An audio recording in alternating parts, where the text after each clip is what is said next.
আবারও বাড়ি ছাড়ল রূপা। হঠাৎ কেন রূপা বাড়ি ছেড়ে চলে যাচ্ছে এবং কিসের জন্য যাচ্ছে এই সকল খবর জানতে সাবস্ক্রাইব করুন আমাদের চ্যানেলটি এবং দেখতে থাকুন পুরো ভিডিওটি। অনুরাগের ছোঁয়া আজকের পর্বে রূপা একটি রেস্টুরেন্টে তার ফ্রেন্ডকে একটি ঠিকানা দিয়ে বলে, এই ঠিকানাটি তুমি চেনো?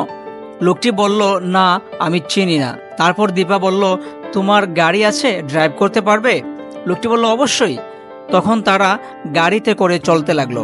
ঠিক তখনই রূপার বাড়ি থেকে কল আসলো, তুমি কোথায় আছো? সে বলল যে আমি চলে যাচ্ছি বাহিরে এক জায়গায়। তখন দীপা ওর হাত থেকে ফোনটা কেড়ে নেয় এবং রূপার সাথে খুবই জোর গলায় কথা বলে এবং তাকে রাগ করে চলে আসতে বলে। এই সুযোগে মিশকা ওখান থেকে হাতে চাকু নিয়ে বলে, এই মেয়েটার উপর কি তুমি ভরসা করেছিলে?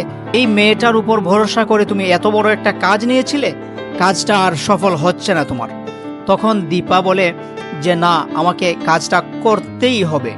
দর্শক, আপনাদের কি মনে হয় রূপা কেন বাড়ি ছেড়ে চলে গিয়েছে এবং রূপা কি সময় মতো বাড়িতে ফিরে আসবে?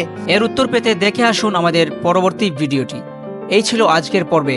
আরও নতুন নতুন আপডেট পেতে আমাদের চ্যানেলটিকে সাবস্ক্রাইব করুন। ধন্যবাদ।